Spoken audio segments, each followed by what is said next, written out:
Do you see these forces of chaos and darkness coming towards the United States? Are you here to warn us in America? Well, we are involved much deeper than we are thinking. The Muslim Brotherhood is here in the United States. Hamas strategy is a very clever strategy, which they don't operate abroad. They kept concentrating on Israel within the Palestinian territories. They avoided targeting Israeli targets abroad. Doesn't mean that they are not anti-America, doesn't mean that they are not anti-Western civilization. The Palestinian national agendas to Hamas is only a device that gets them one step closer towards their Islamic state on the rubble of the state of Israel, but this is not their final goal. Hamas' goal is beyond the river and the sea, is beyond any political border. Hamas' aspiration is global, is a global state. And this is the Muslim Brotherhood strategy. The Muslim Brotherhood is the ideology of Hassan al-Banna and Sayyid Qutb, two leaders from the past century. And those leaders hated the United States, especially Sayyid Qutb. This is the philosopher of all Islamists, inspired all Islamic movements around the world. Hamas is only a branch, a small branch of the Muslim Brotherhood. Is the Muslim Brotherhood with Hamas and all its other tentacles, are they spreading anti-Americanism here in America? The Muslim Brotherhood is 100 million active members around the world, and they are in the United States. The FBI, Homeland Security, CIA, they know of their existence. And the Congress tried multiple times to outlaw the Muslim Brotherhood, and they failed. But they are here, and they have many branches. They have many names, but we know it's the same ideology as the Muslim Brotherhood. This is Hamas. And those are the shadowy people, actually, the masters behind so many protests by the name of Palestine. This type of people thrive through chaos. This is what they want.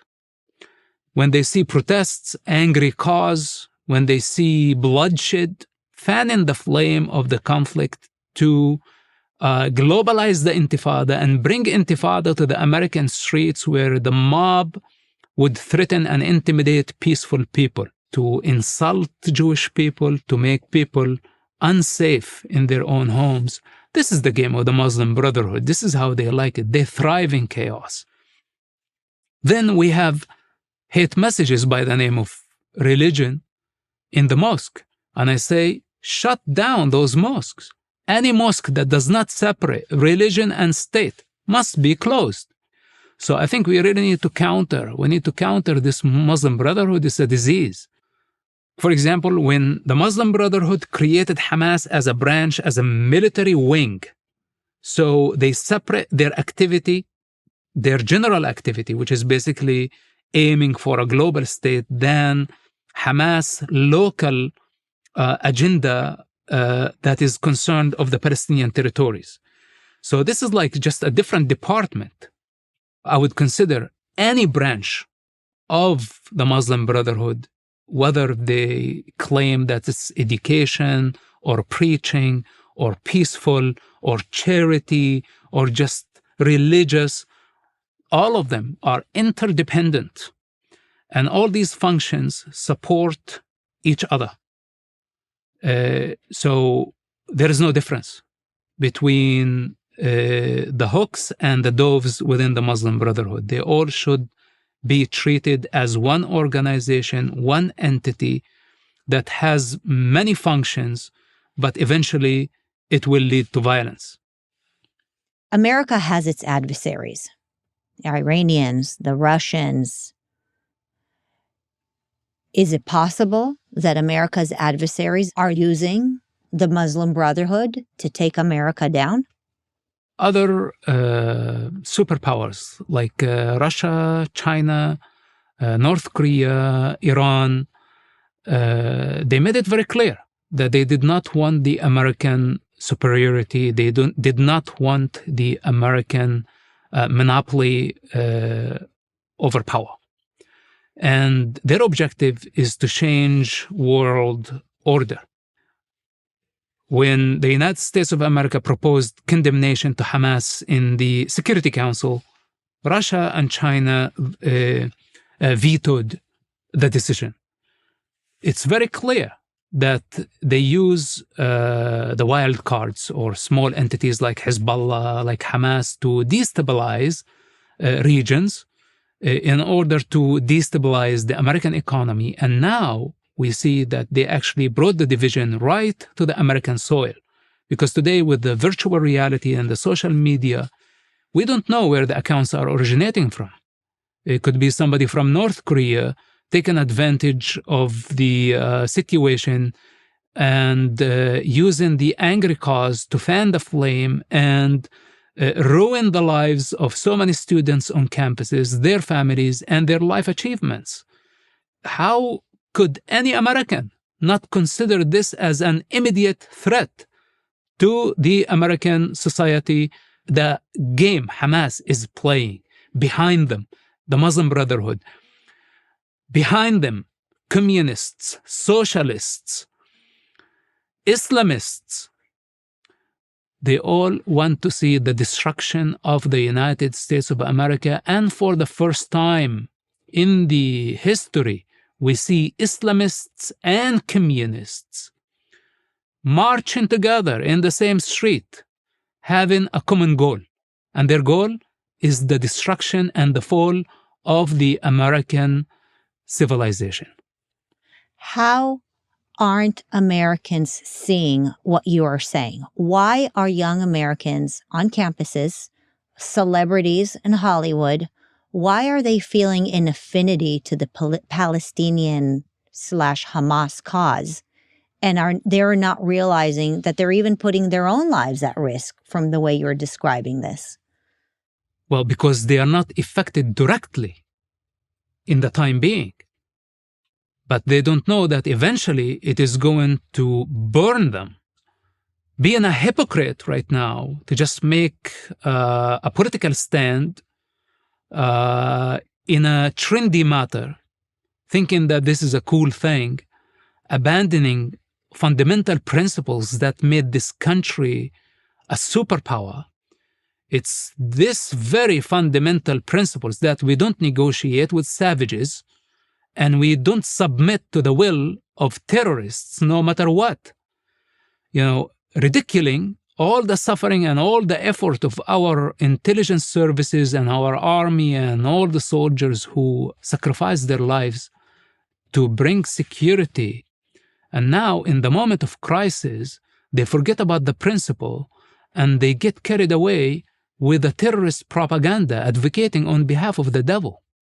The very devil that wishes the death and the destruction of America and every American. Hamas is not America's friend. Today, yes, they are fighting directly against Israel. But in every speech, Hamas consider the United States of America the greatest enemy. And it's not only Hamas, behind them the Muslim Brotherhood. Hamas grew faster than any other Palestinian faction for a main reason. That Hamas was not only a national organization. They represent themselves as a religious organization that actually fight on behalf of the people against what's so-called occupation. And this is a very powerful combination. Other organizations were just solely nationalists. But Hamas was able to manipulate very powerful forces into the society. When you recruit people by the name of the nation and by the name of God, you can spread your message and grow like wildfire. And if Israel fails to destroy Hamas in Gaza, it will be the birth of an empire of savages. And we cannot allow this to happen. Because if Hamas succeed in bringing Israel to its knees, many other Islamists can do the same. And there would be so many of them. Not necessarily Hamas, but they could be 1,000 different names. If you could give advice to a young Palestinian living in Gaza or in the West Bank right now, what would you say to them?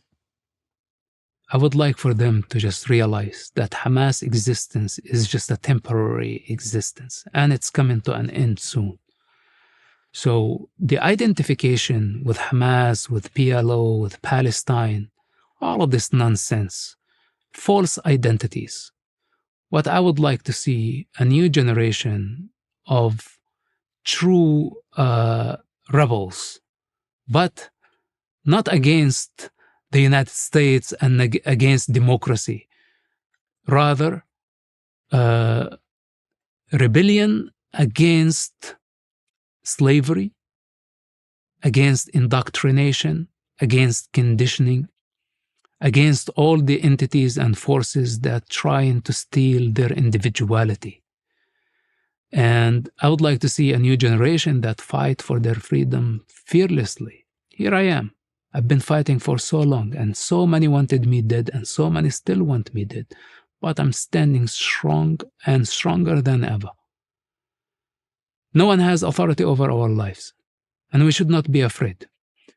And if I have to choose, I personally, if I have to choose between a false political identity, something that is not me, and my own individuality, I choose my individuality, even if this means death.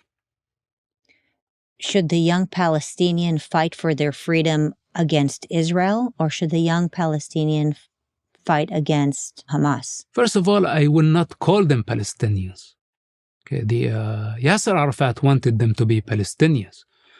Hamas wanted them to be Palestinians. Many entities wanted them to be Palestinians, but they are not.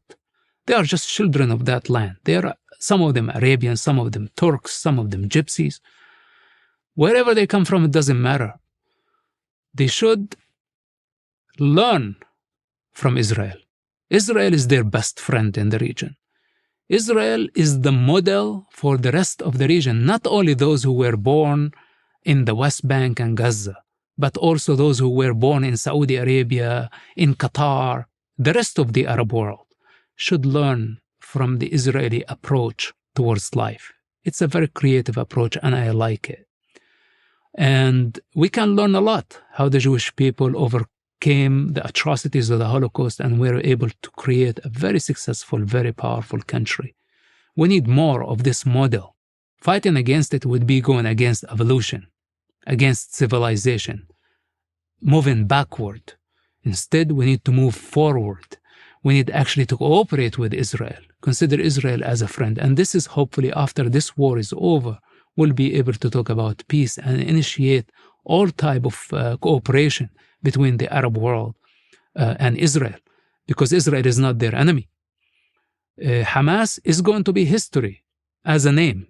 We're going to bring it back to seed level.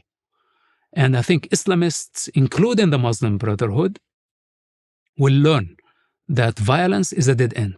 This is the final message out of this war, that Islamists cannot get away with a crime like a genocide. They cannot just ethnically cleanse 20 Jewish communities and by the name of nationalism, by the name of human rights and international sympathy with the cause and the global chaos, that they get away with their crime. That's not possible.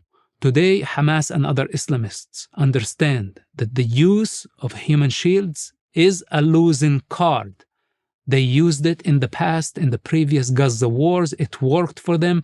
This time, it backfired. And this is why. It's a long war. And we need from the American public to understand that we have to carry on all the way until the end. The fact that Hamas used their own children as human shields should not give Hamas a ticket to more power and to more territory and to more money. This is what they are looking for. And this time, we have to prove them wrong. Hence, we have to finish the job. It's a very difficult job. The children are dying because of Hamas. We need to understand that this is how it originated. Hamas committed a genocide on October 7. Then they committed a bigger war crime when they took their own children as human shields. Let's not forget that. Under schools, hospitals, they did not leave any sacred place or refuge for any civilian to escape, where they made every building in Gaza into a target. So as the IDF move into Gaza, it's almost impossible to avoid civilian casualties. Then Hamas exaggerate the statistics of civilian casualties, and this is their propaganda, challenging the American morality, challenging the Western value system to condemn Israel and come across as freedom fighters. And up to this point, we bought into their propaganda. So we have to be very careful and not forget who's our ally. When 9/11 happened, Palestinians, not only Hamas, Palestinians were celebrating in the streets. Israel was mourning. And Israel was preparing to help the United States with everything they had. I was part of operation at that time. And my handlers were very busy educating the FBI how to counter Islamic terrorism. So let's not forget who's our enemy and who's our friend. First of all, because we have it by experience. The Muslim Brotherhood in Egypt was eradicated, and it was by the means of force. Their leaders were executed. Sayyid Qutb was executed. That's the philosopher, the American hater. The Egyptian government executed him. The Egyptian government, Nasser, assassinated Hassan al-Banna, the founder of the Muslim Brotherhood. Thousands of their members were imprisoned, and hundreds of their members were executed. In Syria, Assad, the father, demolished the Muslim Brotherhood. He bombed them in Hama and Hims, killed 50,000 of their members. So I don't want to say Israel has to go to that extent, but there was no way for Egypt or Syria to eradicate the Muslim Brotherhood without the use of force. This is why I think we are dealing with the same problem today, that there is no other possibility. Hamas rejected every peaceful mean for dialogue, for negotiations. What is left to talk about? And I know them personally. Those are sick people. They don't have political view. And they are very destructive. They're anti-civilization. They're anti-America. They're anti-freedom. They're not only anti-Israel. They're anti-individualism. Anybody who opposed them, they would kill him. You know, the problem was in the previous wars that the world was ceasefire now. And all those pro-Palestine from Palestinian background posing as American, exploiting the American freedoms, taking advantage, cheating, smuggling money to Palestine and to Hamas throughout the decades, pressured the US government and other Muslims in Europe. They pressured European governments to cease fire. And what happened? How many wars do we have to do with Hamas before we come to realize that this is endless? So this war, we have to finish the job, and we have to finish it now, no matter what. This is now the global security we're talking about.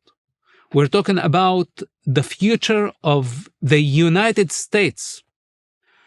So this is now the responsibility of intelligence service. It's the responsibility of the military. They know better. Those are the experts. And they are not cheating the Americans. We should trust in those institutions and let them help Israel get the job done.